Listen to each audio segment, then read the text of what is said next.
네, 하나님의 말씀 함께 보겠습니다. 신약성경 마태복음 5장 9절의 말씀입니다.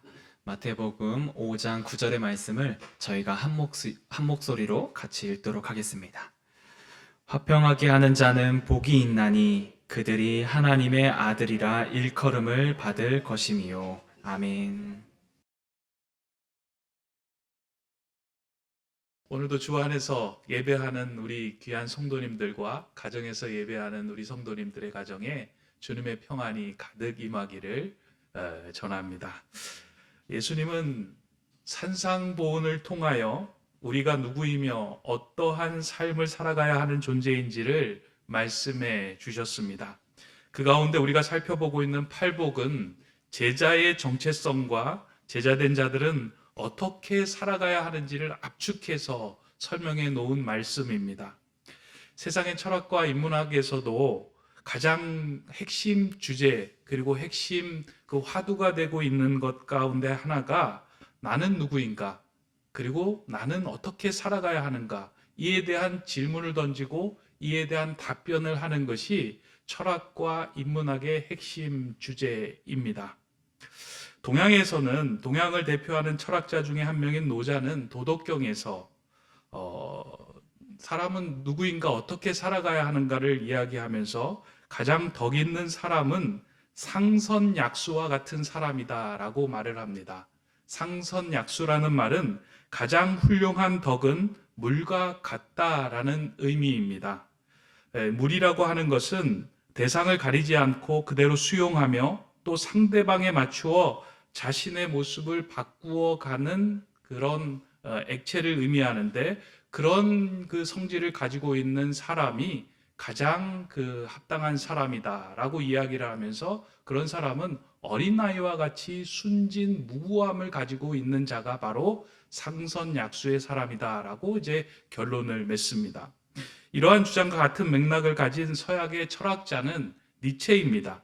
니체는 그의 책 자라투스트라는 이렇게 말했다 해서 사람의 정신의 그 변화 발달 과정을 세 단계로 말하면서 낙타, 사자, 어린아이의 그 변화의 과정을 통해서 설명을 합니다. 궁극적으로 우리가 도달해야 하는 그 궁극점이 어디인가 그것을 설명하면서 낙타, 사자, 어린아이의 단계를 가지고 비유로 설명을 해주고 있습니다. 첫 번째로 낙타의 단계는 자신에게 주어진 무거운 짐을 운명으로 받아들이며 살아가는 그런 존재를 이야기합니다. 이 낙타는 주어진 짐을 묵묵하게 지고 사막을 건넌다는 성실함은 있지만 타인이 만들어 놓은 길과 목표를 따라 거부하지 않고 복종하며 산다는 그런 아쉬움이 있는 상태, 그런 단계를 걷고 있는 존재를 이제 첫 번째 낙타의 단계다라고 이야기를 합니다. 이러한 길을 걷던 낙타에게 질문이 생깁니다. 내가 이 짐을 지고서 평생 남들이 만든 길을 따라 걸어야만 하는가? 그리고 그렇게 살아가고 있는 것이 잘 사는 삶인가? 라는 그 질문에 도달하게 되고 그 질문에 대한 답을 찾고자 그리고 변화를 경험하고자 다음 질문으로 넘어갈 때 두 번째 단계에 들어서게 된다는 것입니다. 그 두 번째 단계가 사자의 단계입니다. 남들이 정해놓은 길을 따라가던 발걸음을 멈추고 내가 진정 원하는 것이 무엇인지를 찾는 단계가 사자의 단계입니다. 그래서 남들이 가는 길 다 따라가는 것이 아니고요. 그 길에 멈추어 서서 내가 원하는 것이 무엇이었지? 그리고 내가 좋아하는 것이 무엇인지를 찾고 발견하는 단계에 도달합니다. 그리고 난 후에 자신이 찾은 그 길이 옳다고 생각하며 그 길에 멈추어 서서 포효하게 됩니다. 다른 사람들에게 함께 가자고 이야기를 합니다. 사자의 단계에서는 내가 원하는 것이 무엇이고 내가 싫어하는 것이 무엇인지를 명확하게 말할 수 있는 단계입니다. 그래서 사람들도 단계별로 좀 보면은요, 자신이 무엇을 좋아하는지 무엇을 싫어하는지를 잘 모르는 단계에 선 사람이 있고요. 어떤 사람은 자신이 좋아하고 자신이 원하는 것을 명확하게 압니다. 그래서 이 길을 가야 한다고 주장을 하는 사람들이 있습니다. 그러나 이 단계가 주는 함정은 비판과 부정의 힘이 세어지다 보니 나하고 다른 그 길을 걷고 있는 상대방을 힘으로 위협하고 제압하려고 하는 위험이 있다는 거예요. 그러니까 상대방을 보면 그 길이 옳지 않다라고 생각을 하여 그 길에서 벗어나게 하기 위하여 힘과 자신이 가지고 있는 모든 것들을 동원하여 그 사람을 제압하려고 한다는 그 위험성에 노출되어 있다는 겁니다.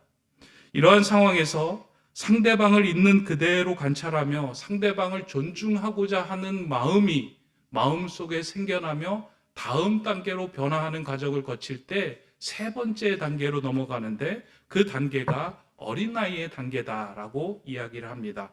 이 어린아이의 단계에서는 상대방에게 내가 가지고 있는 생각과 주장을 그대로 관철시키거나 주입하려고 하지 않고 상대방을 있는 그대로 바라봐 줍니다. 상대방을 의심하지 않고 그대로 용납하고 편견으로 그를 재단하지도 않습니다. 이렇게 무조건적으로 상대방을 믿어주고 사물을 있는 그대로 바라보다 보니 이 모든 상태가 하나의 놀이처럼 이 사람은 즐거운 거예요.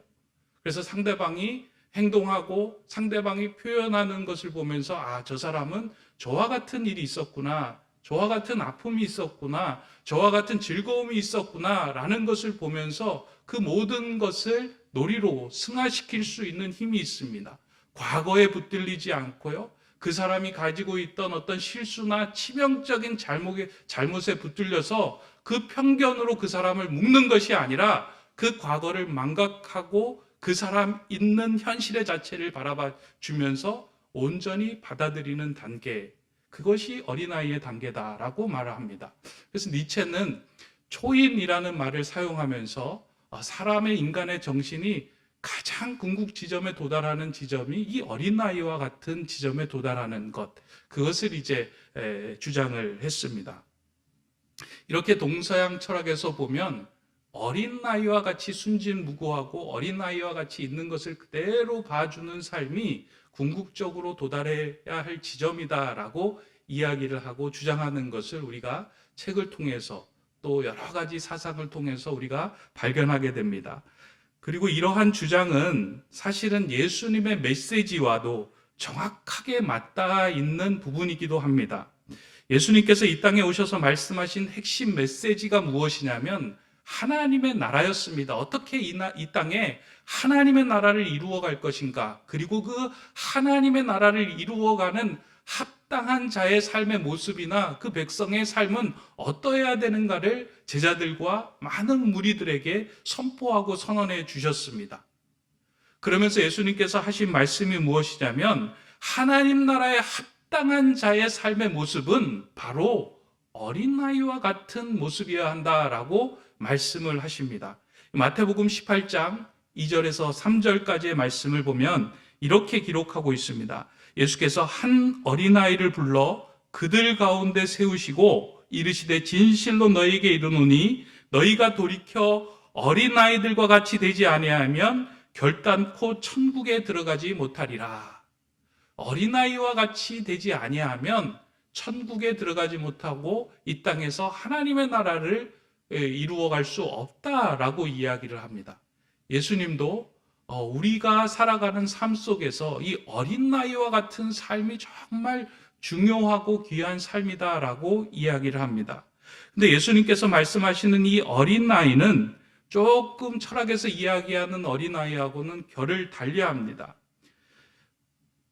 물론 같은 부분도 있지만 결을 달리하는 것이 이 땅의 가치관과 관념에 사로잡히지 않고 오직 하나님께로 부여받은 그 속성을 순수하게 유지하는 그 사람을 말합니다.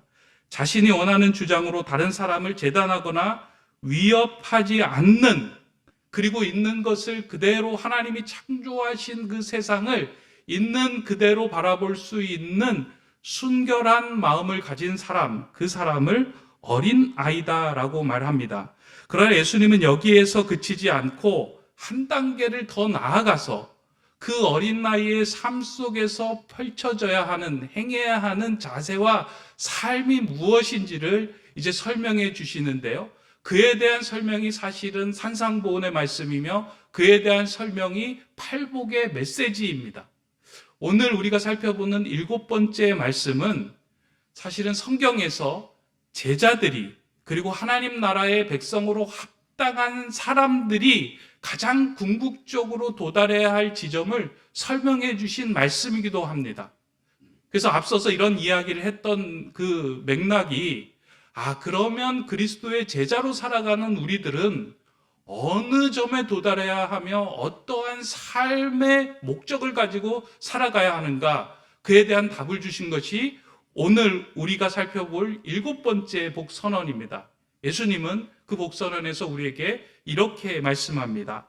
화평케 하는 자는 복이 있나니 그들이 하나님의 아들이라 일컬음을 받을 것이며, 여기에서는 덧붙일 것도 없고요, 사실은 뺄 것도 없는 아주 완성된 문장입니다. 이 한 문장으로 사실은 모든 게 다 끝나는 거예요. 화평케 하는 자, 그리스도의 제자들이 살아가야 할 삶의 사명이며 직분이며 살아가야 할 모든 목적은 화평케 하는 자이며, 그렇게 살아갈 때 세상은 너희를 하나님의 아들이라 이야기할 것이다. 이것은 우리가 오해하지 말아야 하는 건요, 화평케 함을 통해서 우리가 하나님의 아들이 된다는 메시지가 아니에요. 우리는 이미 하나님의 아들이에요. 하나님을 믿는 자들은, 예수님의 말씀을 듣는 자들은 이미 예수님을 믿고 예수님을 통하여 제자의 길에 들어서고자 한 사람들이에요. 그 사람들은 이미 하나님의 아들이 된 자인데, 그 하나님의 아들됨을 무엇으로 증거하며 무엇으로 나타낼 것인가? 그것은 화평케 하는 삶, 화평케 하는 자의 모습이다라는 것입니다. 사실 이 팔복을 보면 8가지의 복이 나오는데요, 이 8가지의 복은 복이 있는 8가지의 사람을 묘사한 내용이 아닙니다. 이거는 한 사람이 무리에서 제자로 성장하면서 밟아가야 하는 그 과정과 단계를 이야기하고 있는 거예요. 심령이 가난함을 통하여 결국 그 한 단계 한 단계 과정을 밟아오면서 마음이 청결하고, 그 청결한 사람이 이 땅에서, 세상에서 어떻게 살아가야 하는지에 대한 궁극적인 지점이 바로 화평케 하는 사람, 그 사람이라는 겁니다. 그래서 이 팔복을 읽으면서요, 다른 그 앞선 6개의 복들은 화평케 하는 사람으로 만들어 가기 위한 과정이다라고 이해해도 틀리지 않습니다. 왜냐하면 화평은 자신의 스스로 만들어낼 수 있는 것이 아니고요, 하나님과의 관계가 회복이 되고 내 내면이 나 자신과의 관계의 살림이 회복이 된 사람만이 이 땅에서 화평을 누리며 살아갈 수 있는 사람이 되기 때문입니다. 예수님은 이 땅에 이 화평을 이루기 위해서 오셨습니다. 예수님이 이 땅에 오신 목적이 화평케 하는 일을 행하기 위하여 오셨어요. 그래서 예수님이 태어나실 때 이 땅에 평화로다라는 하늘의 소리가 들려옵니다. 그리고 화평케 하시기 위하여, 하나님과 우리와의 관계에 화평케 하기 위하여 십자가의 희생을 통하여 자신의 삶을 내어주셨어요. 부활하시고 난 후에 제자들을 만날 때 예수님의 첫 마디가 반갑냐 이런 말이 아니고요, 평안하냐, 화평하냐, 마음속에 평안이 찾아왔느냐라는 말씀으로 제자들과 인사를 나눕니다. 그러다 보니까 예수님의 삶을 한마디로 요약한다면 그는 화평이었고, 그 화평을 이루기 위하여 이 땅에 오셨고 화평의 삶을 사셨다. 그래서 예수님과 동의어는 화평이다. 사도 바울은 이 이야기를 그가 기록한 에베소서에서 이렇게 말씀합니다. 에베소서 2장 14절에서부터 15절의 말씀인데요, 그는 우리의 화평이신지라 둘로 하나를 만드사 원수된 것 곧 중간에 막힌 담을 자기 육체로 하시고 법조문으로 된 계명의 율법을 폐하셨으니 이는 이 둘로 자기 안에서 세 사람을 지어 화평하게 하시고, 그는 우리의 화평이신지라, 예수님은 우리의 화평으로 이 땅에 오셨다. 바울은 예수님의 삶이 화평이었고 화평케 하는 삶을 위하여 생명을 바쳤고 그로 인하여 화평을 이루는 삶을 사셨다라고 말씀합니다. 그러니까 화평 이꼬르 예수 그리스도예요. 그러니까 예수 그리스도가 이 땅에 오셔서 하신 삶을 한마디로 요약한다면 화평케 하는 삶이었어요. 이 삶은 예수님 스스로 만들어낸 것이 아니고요. 화평의 하나님이신 하나님께서 예수 그리스도를 통하여 이 땅에 깨어진 화평을 다시금 회복시키고자 하기 위하여 예수님을 이 땅에 보내셨어요. 그렇기 때문에 예수님의 직분은 화평이고요. 그렇기 때문에 예수님을 따르는 사람들이 해야 하는 가장 중요한 삶과 사역은 그 화평의 일이에요. 예수님께서 말씀하신 이 화평은 히브리어로 우리가 잘 아는 샬롬입니다. 그리고는 헬라어로는 에이레네라고 이야기를 하는데요. 이 샬롬과 에이레네가 말하는 화평은, 이 평화는 단지 전쟁이 없는 상태를 의미하는 것이 아닙니다. 예수님이 말씀하신 건, 예수님이 말씀하신 화평과 평안의 가장 근본적인 의미는 하나님과 우리와의 관계가 회복되어 부족함이 없는 충만한 상태가 샬롬과 평안한 상태예요. 그러니까 하나님 한 분만으로 내 안에 내적으로 평안한 상태가 이루어지는 것을 샬롬이라고 이야기를 합니다. 그런데 이 샬롬의 상태가 깨어지고 그로 인하여 평안을 누리지 못하는 상황에서 하나님은 예수 그리스도를 통하여 화평을 다시 한번 회복시키기 위하여 이 땅에 보내신 것입니다. 창세기를 보면 하나님께서 천지를 창조하시고 난 후에 하시는 말씀, 보시기에 좋았다, 보시기에 좋았다, 사람을 창조하시고는 보시기에 심히 좋았다라고 말씀을 합니다. 그 안에 에덴 동산에는 하나님이 창조하신 모든 것들은 하나님과의 관계에 있어서 샬롬의 상태였습니다.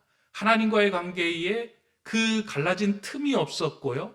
그리고 자기 자신과의 관계에서도 갈라진 틈이 없었어요. 그리고 이웃 사람들과의 관계에서도 깨어진 틈이 없었어요. 그러나 어느 순간에 하나님의 말씀에 의심이 생기고 죄가 들어오고 하나님의 말씀을 거역하는 그 일을 통하여 무엇이 깨졌냐면 샬롬이 깨졌어요. 평안이 깨지고 불안이 들어오고 두려움이 들어오고 분노가 들어오고 사람들을 향하여 남을 탓하는 일들이, 죄의 온갖 속성들이 그 안에 들어오게 된 것입니다. 하나님과의 샬롬이 깨지는 그 순간부터 우리의 삶과 세상 속에는 도미노처럼 하나 둘씩 깨어지는 일들이 일어난 거예요. 하나님과의 관계가 깨지니까요, 자신이 관계가 깨져요. 자신과의 관계가 깨져요. 자신과의 관계가 깨지니까 이웃과의 관계가 깨지는 거예요. 모두 세상이 그 황폐화되고 죄로 인하여 오염되는 그 세상 속에 하나님께서는 그 세상을 회복시키고 오염을 정화시키고 다시 한번 샬롬의 상태로 만들기 위해서 예수님을 이 땅에 보내신 것입니다. 그래서 그 보내심을 통하여 예수님이 행하셨던 사역이 화평의 사역입니다. 그래서 우리가 화평케 하는 사람, 이 사람은 어떤 사람인가 라는 것을 이제 생각을 할 때, 그러면 예수님께서 이 땅에 오셔서 어떤 화평을 이루어가며 사셨을까? 그 예수님의 사역과 예수님의 하신 일에 좀 주목하면, 아, 우리도 그 화평케 하는 삶을 이렇게 살아야겠구나 하는 생각이 들 수 있습니다. 예수님이 오셔서 화평을 누리게 하신 일은 크게 세 가지 일입니다. 먼저 예수님이 오셔서 하신 일은 하나님과의 관계가 깨어진 샬롬을 회복해 하시는 일이었어요. 아담과 하와가 번제한 이후에 그들이 제일 먼저 한 일은 하나님의 낯을 피해 숨는 일이었어요. 그리고 자신을 가리는 일이었습니다. 제가 들어와서 하는 일은 하나님과 우리와의 관계를 깨뜨리고 갈라지게 하는 일이에요. 우리도 그렇잖아요. 지금도 우리가 하나님 앞에서 무엇인가 죄를 짓고 나면 하나님 얼굴 보는 것이 부끄러워집니다. 그래서 숨고 싶어요. 그리고 마음의 평안이 다 사라집니다. 하나님 앞에서 죄를 짓고 난 이후에 내 내면에 평안이 사라져서 살아도 사는 것이 아닌 것처럼 느껴질 때가 있습니다. 이거는 평생 사람들이 가지고 가야 하는 큰 문제요, 큰 죄의 바이러스였는데 예수님께서 이 땅에 오셔서 그와 같은 문제를 해결하기 위해서 우리와 하나님과의 관계 속에서 깨어진 그 틈을 예수 그리스도의 몸으로, 예수 그리스도의 십자가에 흘리신 보혈의 피로 이어주고 하나가 되게 하셨다라는 겁니다. 그 일을 위하여 이 땅에 오셨어요. 그래서 예수 그리스도를 믿음을 통하여, 예수 그리스도를 통하여 우리는 하나님과의 관계가 사면 복권이 되고 회복된 존재가 된 겁니다. 이게 복음이에요. 예수님은 그 일을 하셨어요. 그리고 우리는 그것을 믿습니다. 이 믿음을 통하여 우리가 하나님 관계가 회복되어지고 더 이상 죄의 발목이 잡혀서 두려움에 떨며 살아가지 않아도 되는 존재가 된 것입니다. 마치 코로나 바이러스가 우리 안으로 들어와서 우리가 지난 2년 동안 많이 경험했지 않습니까? 코로나 바이러스가 이렇게 우리 안으로 들어오니까 관계가 모든 것들이 차단이 돼요. 그 코로나 바이러스 때문에 두려워하는 거예요. 그런데 이 코로나 바이러스로부터 회복될 수 있는 길을 제시한 것이 무엇이냐면, 그러면 우리가 이 코로나 바이러스로부터 우리의 몸을 지켜줄 백신을 맞자. 이 백신을 맞음을 통해서 코로나 바이러스가 관영하지만 이것으로부터 우리를 지키면 우리는 평안하게 살아갈 수 있다라는 생각에 이 사람들이 백신을 맞고 모든 사람들이 이 백신을 맞으면 이제 평안하게 될 것이다 라고 생각해서 다들 백신을 맞잖아요. 그래서 매일매일 이제 그 정부와 단체에서 이야기하는 건 백신을 맞고 우리 스스로 면역력을 키워냅시다 라고 강조하고 이야기를 해요. 합평케 한다라고 하는 것은 저는 그 일을 보면서요, 전쟁이 없는 상태로 만드는 것이 아니라 예수 그리스도가 우리 안으로 들어오면 우리의 삶 속에서 죄의 문제가 해결되며 우리가 하나님과의 관계로 온전히 살아갈 수 있습니다를 온전히 신뢰하며 다른 사람에게 그 복음을 전하는 게 화평하게 하는 일이에요. 여러분들 그런 복음을 한번 전해 보셨습니까? 백신 맞았어? 백신 맞아야 돼 라고는 이야기를 하는데요, 예수 그리스도가 필요합니다. 당신은 예수 그리스도 없으면 살아갈 수 없는 존재입니다. 예수 그리스도만이 우리를 평안케 할 수 있는 그 생명의 치료제 되시는 분입니다 라고 외치는 삶이 화평케 하는 삶이라는 거예요. 단지 다른 사람의 비위를 맞춰주는 것, 이것도 물론 화평케 하는 일의 의미가 있지만요, 보다 근본적인 것이 무엇이냐면 하나님과의 관계를 깨어줄 수 있게, 하나님과의 깨어진 관계를 이어줄 수 있는 예수 그리스도가 우리는 필요한 존재입니다. 그래서 나는 그 예수 그리스도로 인하여 마음에 진정한 평안을 얻은 사람입니다. 당신도 예수 그리스도가 필요합니다. 이렇게 말해야 하는데 오늘 우리에게는 이런 마음들이 그렇게 크지 않습니다. 왜냐하면 예수님에 대한 확신과 진실하게 예수 그리스도를 붙들고 살아가고자 하는 마음이 사실 우리에게 없기 때문이에요. 화평케 하는 삶은요, 이 예수 그리스도가 우리의 생명의 영혼의 치료제이며 내 영혼을 살리는 영혼의 백신이다 하는 그 믿음이 있고 그것을 전하는 삶이 화평케 하는 삶이고요, 예수님은 그 삶을 위해서 이 땅에 오셨습니다. 저와 여러분들이 그 은혜를 경험한 것을 묻어두지 마시고요, 그것을 전하는 삶을 살아갈 때 그 삶이 화평케 하는 삶이 됩니다. 두 번째 예수님이 오셔서 하신 것은 자신과의 관계가 깨어진 그 상태 샬롬을 회복해 하시는 일을 하셨어요. 죄로 인해서 하나님과의 관계만 깨지면 뭐 괜찮겠는데 내 내면이, 내 자신이 모두 다 깨어져 버리고 말아요. 내 자신을 제대로 바라볼 수도 없고요, 내 내적인 평안을 이루고 경험할 수 없는 상태에 이르게 됩니다. 그러니까 내 내적 자아가 모두 다 분열된 상태에 이르게 된다는 거예요. 예수님의 사역을 보면 예수님께서 하신 사역 가운데 많이 나타나는 사역 가운데 하나는 장님, 눈먼 사람을 고치는 사역들이 참 많이 등장합니다. 그 가운데 마가복음을 보면 예수님께서 여리고로 가던 그 길에서 여리고에서 눈이 보이지 않는 바디메오를 만나서 그의 눈을 고쳐주는 사건이 등장을 합니다. 이 바디메오라는 이름은 디메오의 아들, 바라고 하는 것이 이제 아들이라는 뜻이고요. 디메오라는 건 이제 아버지의 이름을 이야기를 하는 거죠. 근데 디메오라고 하는 이름은 그 당시에 예수님 당시에 이제 헬라가 전 그 지중해의 모든 세계를 장악하고 있었을 당시이니까 헬레니즘과 헬레 철학의 영향을 많이 사람들이 받았습니다.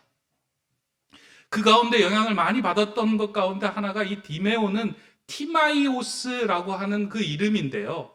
티마이오스를 이제 유대식으로 변형했을 때 디메오라고 하는데, 티마이오스는 누구냐면 이제 그 플라톤이 기록한 책 가운데 하나인데, 이 티마이오스의 내용이 무엇이냐면 이 땅을 창조하신 분은 완전하지 않다. 이 세상을 보니까 이 땅을 창조하신 분이 완전하지 않다. 그렇기에 진정한 창조주는 이데아 세계에나 존재한다라는 그런 주장이 담긴 내용이 담겨 있는 책이 이제 티마이오스라고 하는 책인데요. 사람들은 자신이 살아가는 삶을 보니까 완전하지 않다는 거예요. 그러다 보니까 창조주의 완전한 그 분이 이 땅에 존재하지 않고 그것은 그냥 상상 속에서 존재하는 일이다라고 그 생각을 하고 그것을 따라갔던 사람들이 이제 이름을 붙였던 이름들이 티메오라고 하는 이름인데, 그런 가정에서 태어난 아들이 이 바디메오입니다. 근데 이 사람이 장님이에요. 그리고 성경에서 이야기하기를 거지다라고 이야기를 하고 있습니다. 저는 이게 영적인 의미가 있다라고 생각을 해요. 단지 육적으로 눈이 안 보이고 돈이 없어서 거지가 아니라 진정한 하나님을 발견하지 못하고 진정으로 자기 자신을 바라보지 못하는 영적인 눈이 가려진 상태로 살아가는 자였다는 거예요. 자신이 거지라고 이야기하는 것은 그 사람이 돈이 없어 육신의 거지, 그것을 이야기하는 의미도 있지만 돈이 많음에도 불구하고 늘 부족하다라고 생각하는 존재로 살아가는 그런 사람을 의미하기도 한다는 거예요. 그랬더니 눈이 없고 가난하게 태어난 자신을 보면서 얼마나 자신을 향하여 저주했겠습니까? 내가 왜 이렇게 태어났지? 내 상태가 왜 이렇지? 하나님이 창조하셔서 내 안에, 그리고 하나님의 사람으로 귀하게 빚어주신 것을 볼 수 있는 눈이 다 사라졌을 때는 우리는 내 자신을 바라보며 내 인생이 왜 이렇지? 그 내 자신과의 관계가 다 깨어져 버릴 수 없는 존재로 살아간다는 거예요. 그런데 그가 예수님의 소문을 듣고 예수님을 의지하며 예수님의 이름을 부르고 예수 그리스도를 만났을 때 그의 닫혔던 육의 눈도 열리지만 영적인 눈도 열리게 됩니다. 예수님 한 분만으로 만족하는 인생을 살아가기 시작하게 됩니다. 예수 그리스도를 만나면 우리 안에 깨어졌던, 내 자신을 제대로 바라보지 못했던 그 영안이 열리기 시작을 한 거예요. 그래서 예수를 만나면 마음이 그냥 뿌듯해지는 거예요. 예수님 만나기 이전에는 세상의 아들들이 추구하던 것들을 쫓아다녔는데 하나님의 아들, 하나님의 신분으로 살다 보니까 아파트값 오르는 것도 중요하지만 내 영혼이 주님 안에서 평안하고 안전하고 행복합니다에 더 만족함을 느끼며 거기에 가치를 두는 인생으로 살아갈 수 있게 되는 겁니다.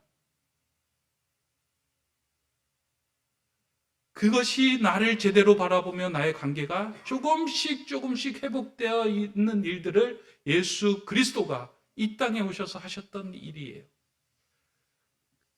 그래서 우리가 먼저 해야 할 샬롬이라고 한다면 내 안에 무너졌던 나의 관계가, 내 안에 나를 이렇게 어둡게 하는 그림자, 나를 성장하지 못하는 내면에 아주 작은 성장하지 못했던 그 어린 아이들이 주님 안에서 회복되고 주님 안에서 그 그림자가 거쳐지는 은혜를 경험하는 것. 예수님이 오셔서 하셨던 그 일, 그게 화평케 하는 일이에요. 그래서 다른 사람을 화평하게 하는 일에 앞서는 사람은요, 내 내면이 화평하지 않고서는 다른 사람을 화평케 할 수 있는 힘이 없습니다. 다 거짓이에요. 제가 최근에 들었던 가장 인상 깊었던 그 한 문장이 있다면, 인심은 곡간에서 나며 자비는 탄수화물에서 난다. 이런 이야기가 있다. 배고프면 그 자비한 마음이 없다라는 이야기잖아요. 내 내면에 정말 하나님과의 관계에서 샬롬이 이루어지지 않고서는 다른 사람을 향한 그 샬롬을 베풀 수 없다라는 것입니다. 그래서 세 번째로 예수님께서 이 땅에 오셔서 행하신 사역이 사람과 사람 사이의 관계가 깨어진 샬롬을 회복해 하는 일이었습니다. 사람과 사람 사이에 서로 그 사람들 사이에 막힌 그 높은 담이 서로를 이해하거나 서로를 받아들이는 상황이 아니고요. 계속해서 이 담을 더 높게 쌓아가고 있는 것이 예수님 시대에도 있었고 오늘 이 시대에도 존재하고 있습니다. 예수님 시대에 그 가장 그 높은 담을 쌓았던 사람이 누구냐면 그 종교 학파예요. 하나는 성전 중심으로 열심히 성전에서 봉사했던 사두개파, 제사장들 중심으로 있었던 사두개파와 또 하나는 무엇이냐면 율법과 해당 중심으로 하나님을 믿는다고 열심을 내었던 바리새파. 이들은 서로 간에 화합을 이루어간 것이 아니고요. 서로가 주장하는 관념, 서로가 생각하는 이념, 서로가 생각하는 가치관들을 내세우며 두 개의 진영으로 그 사회를 이끌어가고 있었어요. 그래서 한때는 바리새파가 그 사회를 이끌기도 하고 한때는 사두개파가 그 사회를 이끌면서 그 밑에 있었던 일반 시민들은, 일반 민중들은 내가 사두개파적인 삶을 살아야 잘 사는 것인가? 바리새파적인 삶을 살아야 하는 것이 잘 사는 것인가? 이 사이 속에서 늘 고민하며 생각하며 이분법적으로 진영 논리에 갇혀서 살아갔습니다. 한 사람을 보더라도, 사건을 보더라도 자신이 가지고 있는 그 진영과 그 논리를 가지고 그 사건을 바라본 거예요. 예수님이 오셨을 때 그들이 예수님을 바라보는 시선도 그런 시선이었어요. 사두개파에 속한 사람들은 예수님이 이 사람이 성전 중심의 사람인가 라고 생각을 했는데 성전에 와서 성전을 다 뒤집는 것을 보면서 저 사람은 우리 쪽 사람이 아니다라고 선을 확 그어버린 거예요. 바리새파는 성전을 이렇게 청소를 하는 모습을 보면서 저 사람은 분명 우리 바리새파에 속한 사람이다. 우리 팀으로 끌어들여서 우리의 세력을 크게 하자라고 생각을 했는데 안식일에 여러 가지 논쟁을 통해서 그들이 율법 중심으로 살아갔던 사람들에게 정결 논쟁, 안식일 논쟁을 통해서 우리 사람이 아니구나 라고 생각을 하며 예수님에게 선을 그어버립니다. 그리고는 결국 그들이 합동하여서 예수님을 몰아냅니다. 그들이 세웠던 그 큰 담, 이러한 담 속에서, 그러한 벽 속에서 사람들은 사람을 있는 그대로 바라볼 수 있는 눈이 없었습니다. 이런 일이 벌어지죠. 요한복음 8장에서 가늠한 여인이 많은 사람들이 모인 곳에서 끌려왔을 때 사람들이 다 돌을 들고 그 여인을 향하여 돌을 던지려고 하는 상황이었습니다. 왜냐하면 성전 중심에서 봐도, 율법 중심에서 봐도 그 여인은 죄를 범하고 죽을 만한 일이 분명히 있었던 여인이었습니다. 많은 사람들이 예수님이 어떻게 하셨는지 궁금했을 겁니다. 어떠한 진영의 논리에 편을 들어줄 것인가? 근데 그 자리에서 예수님은 너희 중에 죄 없는 자가 돌로 쳐라. 하나님의 시선으로, 하나님의 마음으로 그들이 이야기하는 그 진영의 논리에 갇히지 않고 하나님의 뜻에 집중하며 긍휼의 마음으로 그 여인을 있는 그대로 바라보며 그 여인을 그 자리에서 구원해주며 다시금 새로운 삶을 살 수 있도록 그에게 기회를 허락해 주셨어요. 그게 하나님의 마음임을 그들에게 보여주신 거예요. 그저 그 사람들이 들고 있던 돌을 하나둘씩 내려놓습니다. 그들이 쌓았던 담들을 내려놓게 하시는 예수 그리스도의 메시지였고 마음이었어요. 오늘 이 사회도 저도 보니까 막 진영의 논리를 가지고 이쪽에서 이쪽을 욕하고 이쪽에서 이쪽을 욕하고 서로 거짓말을 하고 서로 상처를 주고 서로 분노하고 서로 막 헐뜯다 보니까 그 사이에서 화평을 이루거나 평안을 이루는 모습들이 아예 다 사라졌어요. 사실 이런 상황 속에서 마음의 샬롬을 가지고 어린아이처럼 누군가 상대방을 믿어주는 일은 정말 쉽지 않은 일입니다. 바보 같은 일이고 어리석은 일이고 남들에게 속임을 당하기 쉬운 일일 수 있습니다. 사람을 있는 그대로 바라보고 사람을 있는 그대로 세워주는 일들은 어리석어 보이는 일이지만 사실은 그 어리석은 일은 예수 그리스도가 걸어가셨던 길이며 우리에게 부여하신 예수님의 귀한 직분이에요. 예수님께서 우리에게 부여해 주신 신약 성경의 절반을 기록한 사도 바울은 원래 예수를 믿는 사람들을 쫓아다니며 그를 죽였던 인물이잖아요. 그리고 감옥에 가뒀던 인물이잖아요. 그의 과거가 있었습니다. 그런데 그 바울이 예수님을 만나고 회심합니다. 회심했지만 회심한 순간부터 바울의 선교 사역이 펼쳐지지 않았어요. 오랜 기간 동안 바울은 그냥 초야에 묻혀서 살았던 인물입니다. 그 초야에 묻혀서 살았던 인물을 청구한 사람이 누구이냐면 바나바인데요. 왜 오랫동안 그 초야에 묻혀서 살았을까? 예루살렘 교회 지도자들은 바울을 편견 없이 받아들이는 일이 힘들었어요.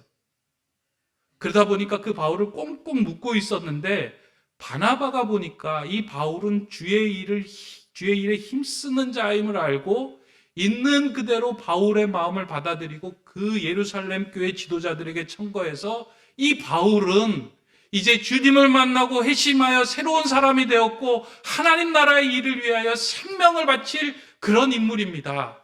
여러분들이 받아주셔야 합니다.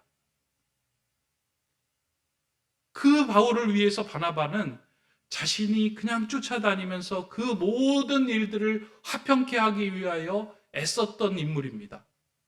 어떻게 보면 왜 굳이 그런 일을 해야 할까 하는 생각도 들지만요. 나중에 결과적으로 보면 바울을 통하여 성경이 신약 성경의 절반이나 기록이 되고 바울을 통하여 예수 그리스도가 전 세계로 퍼져나갈 수 있는 귀한 일들이 펼쳐집니다.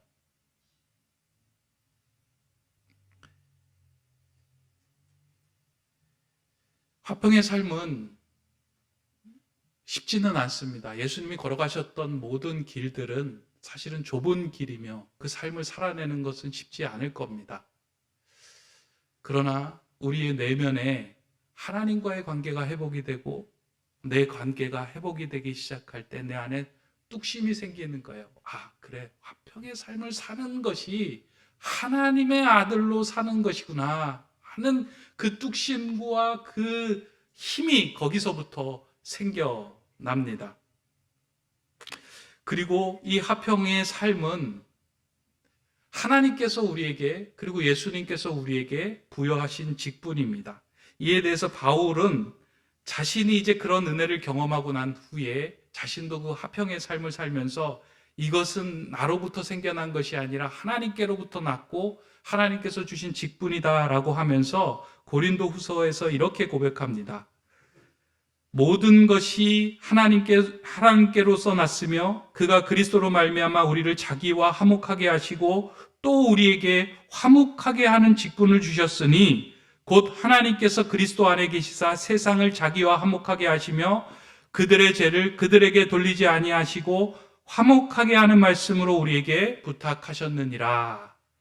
화평케 하는 일은, 화목케 하는 일은, 샬롬을 회복하게 하는 일은 하나님께로부터 왔고 우리에게 맡겨주신 직분이다라는 거예요. 교회에서 여러분들 되고 싶은 직분이 있으시죠?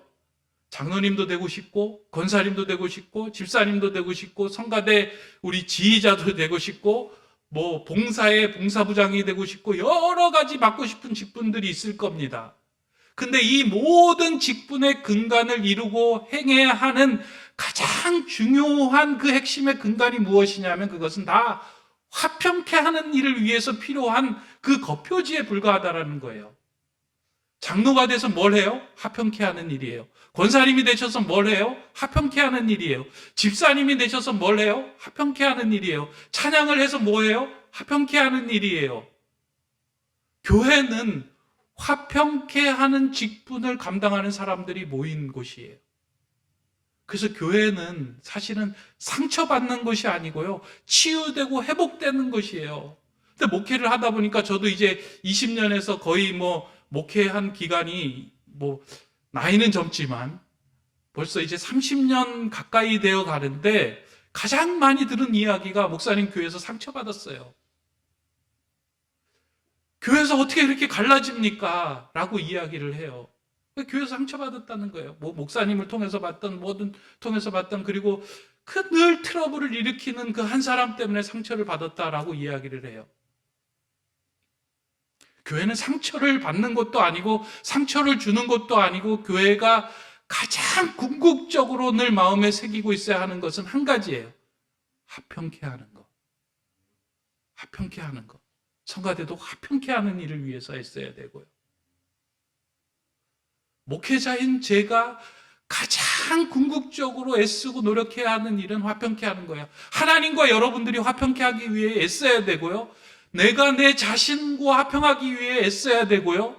사람과 사람 사이에 샬롬 평안이 넘치도록 최선을 다해야 하는 일이 목회자의 일입니다.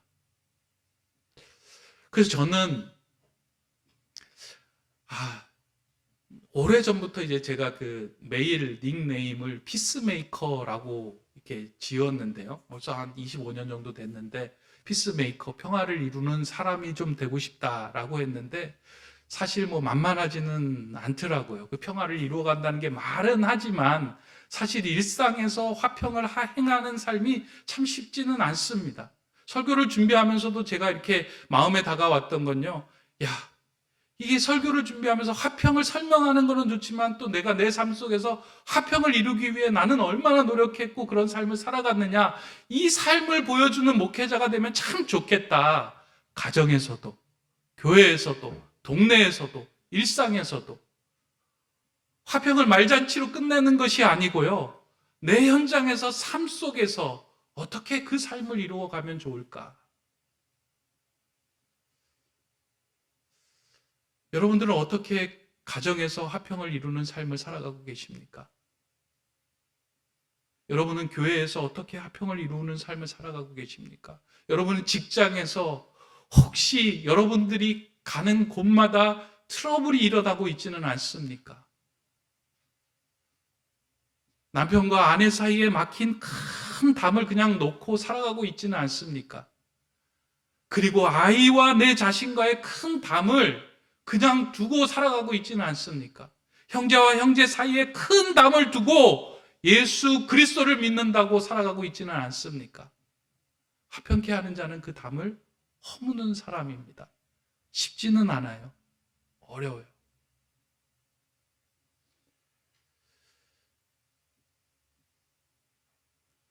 화평케 하는 삶을 위해서 우리가 애쓰고 노력을 해야 합니다. 왜냐하면 우리는 하나님의 아들들이고 세상의 아들들이 아니기 때문입니다.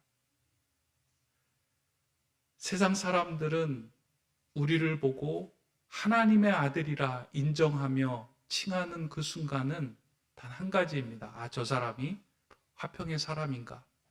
아닌가? 저는 오늘 이 말씀을 통해서 여러분들의 가정에서, 삶에서, 직장에서, 그리고 여러분들이 만나는 사람들 사이에서 꼭 그 화평을 이루는 그 직분을 마음에 새기고 행하며 살아가는 하나님의 아들들이 다 되시기를 주님의 이름으로 축원합니다. 기도하겠습니다. 사랑의 하나님, 우리에게 화평의 주님을 보내주시어 진정한 샬롬을 맛보게 하시니 감사를 드립니다. 우리의 마음에 부어주신 이 평화를 가지고 이 세상을 화평케 하는 직분을 감당하며 하나님의 아들들로 살아가게 하여 주시옵소서. 이 땅에 갈라진 세상을 하나 되게 하는 도구로 우리 교회와 가정과 나를 하나님의 화평의 도구로 사용하여 주시옵소서. 예수 그리스도의 이름으로 기도드립니다. 아멘.